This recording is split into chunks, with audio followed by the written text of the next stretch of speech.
김포 GTX, 경기 광주 GTX 현실적으로 가능한 걸까요? 오이도역 주변 저는 좋게 생각합니다. 개인적으로 주의할 사항은 유유자정님께서 GTX C 노선에 플러스 오이도역 주변이 어떤가요?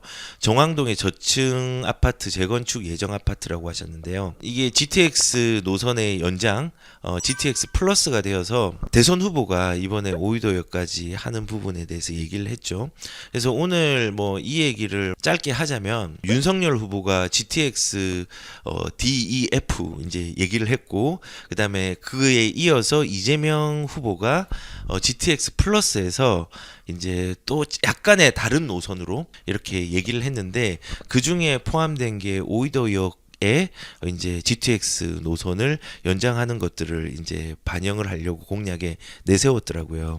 그래서 뭐 사실 오이도역 주변 저는 좋게 생각합니다. 왜냐하면 정왕동이 저층 아파트 5층에서 10층으로 구성된 아파트가 많고, 그 동네 자체가 지금 이제 한 25년 전으로 된 아파트들로 아직 재건축의 연한이 도달하진 않았지만은 잠재력이 좋은 게 대부분 100% 초반대, 아주 아파트 빼고는 대부분 다 100% 초반대의 아파트들이 많이 포진되어 있잖아요.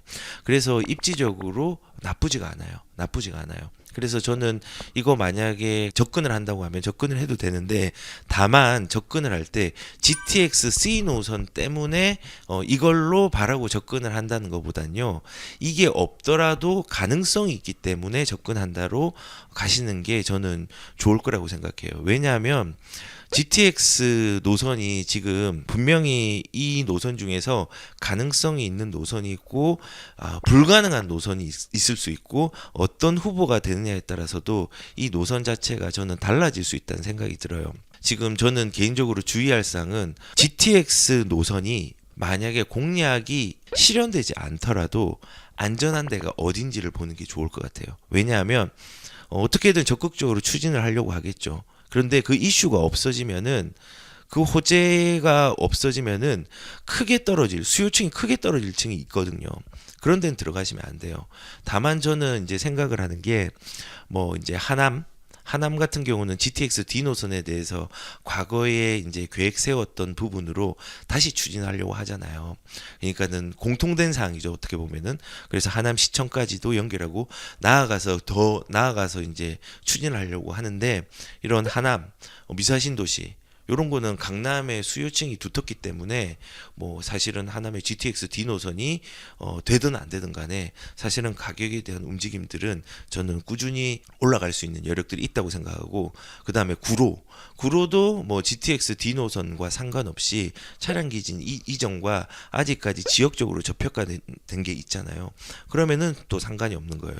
그리고 고덕 같은 경우는 GTX D 노선 이번에 노선에 이제 공약으로 반영이 된다고 하는데, 뭐 호재와 상관없이 신축이 집중되고 좋은 입지니까 상관없어요.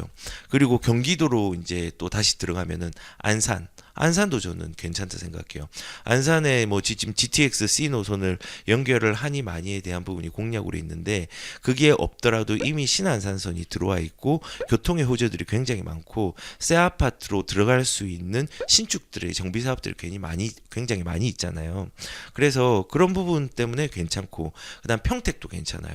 평택도 사실 뭐 GTX A 노선이 이제 연결이 되는 부분이 어떻게 될까, 뭐 C 노선 어떻게 될까 지금 이 얘기를 하고 있는데, 사실은 평택도 이 GTX 노선이 들어오지 않는다고 하더라도 일자리나 이런 수요층들이 두터워지고 있어요. 그래서 지금 사실은 평택도 도시기본계획상 인구계획을 그 100만 이상으로 거의 인구계획을 설정을 했고, 철도도 뭐 SRT라든지 KTX까지 들어오고 1호선하고 들어오는데, 이 철도 노선이 사실은 강남으로 연결되는 노선으로서는 조금 부족해 가지고 뭐 GTX 노선이 들어오면은 훨씬 좋겠죠. 근데 그게 없다고 하더라도 그 자체적으로 고덕 국제 신도시 일자리 있죠. 400만 평짜리 그 400만 평짜리 이제 신도시가 있는데, 거기 배후 주거지로 축구장 뭐 400개 규모의 거의 120만 평의 삼성 반도체가 있잖아요. 고덕 산업단지가 직접 고용이 거의 뭐 한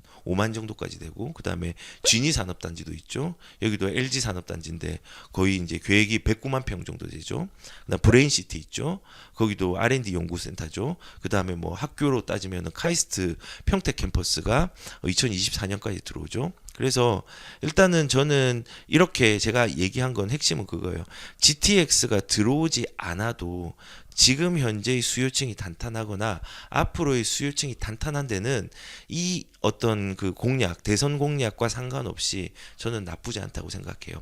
조금은 그거보다는 약하지만요. 오이도랑 정왕역 같은 경우도 분당선하고 4호선이 있잖아요. 그리고 용적률이 100% 초반대잖아요. 그리고 그 5층하고 10층이고 대지 지분도 일부 있는 게 좀 많잖아요. 그런 의미에서 저는 뭐 오이도역 주변에 있는 정왕동의 저층 아파트 괜찮다고 생각하고 아직 가격이 싸잖아요. 2022년도는 가격이 싼데도 좀 주목을 해봐야 돼요. 왜냐하면 실거주자들이 움직일 거기 때문에 실거주자들이 대출을 활용하거나 혹은 이용하지 않더라도 현실적으로 접근 가능한 아파트가 있으면은 거기에 접근을 할 거거든요. 그렇기 때문에 저는 괜찮다고 생각을 해요. 다만 유이사장님이 가지고 계신 자금의 어떤 여력들을 생각을 해가지고 여기보다 더 좋은 데도 분명히 있거든요. 그런 데면은 더 좋은 데를 가는 게 더 좋고요. 그렇지 않고 진짜 돈이 많이 부족한 부분이 있어서 여기에 접근을 한다고 하면은 정왕동의 저층 아파트도 저는 나쁘지 않다 생각합니다. 그리고 사람들이 생각하겠죠.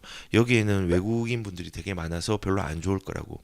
근데 오히려 거꾸로 이제 생각을 해야 되는 게 신축으로 변화됐을 때는요. 외국인의 수요들이 좀 줄어들어요. 소득 수준 때문에. 그리고 조금은 이제 이 동네가 아쉬운 거는 옛날에 4호선이 되게 이제 배차가 좀 많았는데 분당선이 이제 개통이 되면서 4호선의 배차 간격이 조금 덜해졌고 물론 그래도 많이 옵니다. 그다음에 분당선이 막 그렇게 막 수원이나 분당처럼 많이 오진 않아요. 그런 어떤 배차 간격은 있으니까는 4호선이 있으니까 차 많이 들어오겠다, 열차 많이 들어오겠다, 분당선 있으니까 많이 들어오겠다, 그런 수준은 아니니까 그런 단점도 조금은 염두를 하고 들어가는 게 좋을 것 같습니다. 김포 GTX와 경기 광주 GTX 현실적으로 가능한 걸까요? 저는 지역적으로는 가능할 수는 있을 것 같은데 이거를 믿으면 안 돼요. 왜냐면은 지금은 뭐든 말로 못하는 게 없거든요, 사실은. 이게 좌든 우든 간에 상관없이요. 일단은 GTX가 지금 말하는 공약대로 다 되진 않을 거예요. 하지만은 거기에 대한 방향성을 갖고 가기 때문에 어떤 결과물들은 나올 거예요. 근데 그 결과물 중에서 저는 가능성이 제일 있는 데가 GTX-D라고 생각을 하고 윤석열 후보는 이 순환형으로 만들었잖아요. 그 순환형은 저는 개인적으로는 GTX의 궁극적인 목적이 광역 열차를 만들어서 광역 철도를 만들어서 서울의 중심지에 가까이 가자는 건데 외곽 순환도로처럼 삥 두르는 거는 조금 아쉬움이 있는 것 같아요.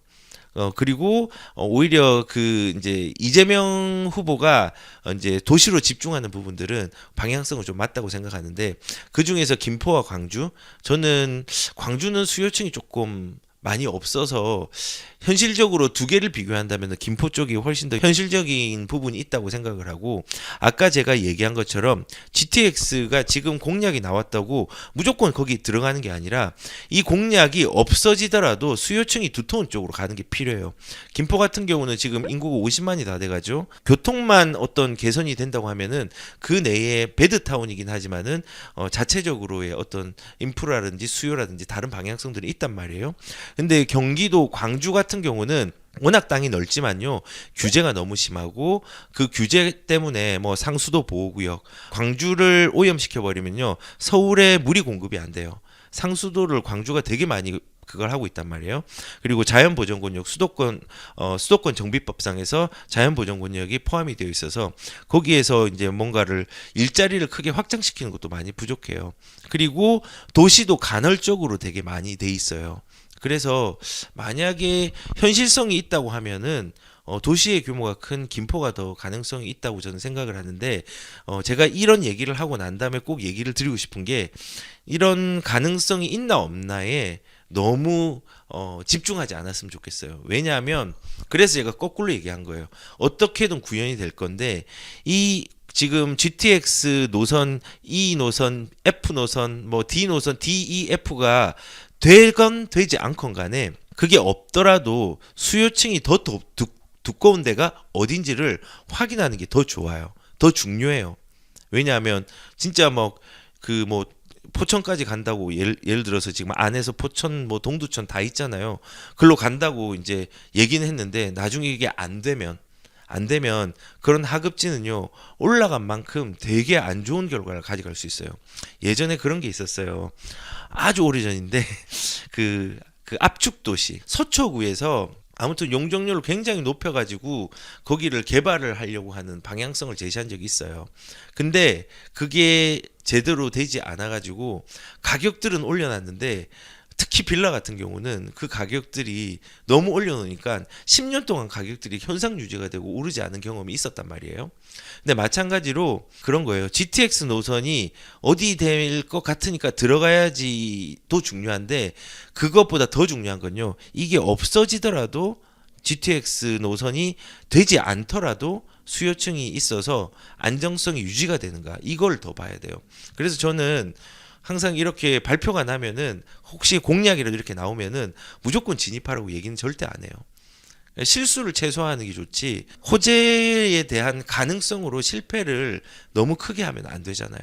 그래서 저는 그런 얘기를 항상 좀 드리고 둘 중에서는 저는 김포가 가능성이 조금 있다고 생각이 들고 다만 그 가능성이 있다고 제가 얘기했다고 하더라도 여기를 그 가능성 때문에만 진입을 하진 않고 다른 변수들도 꼭 보셨으면 좋겠다는 생각이 듭니다.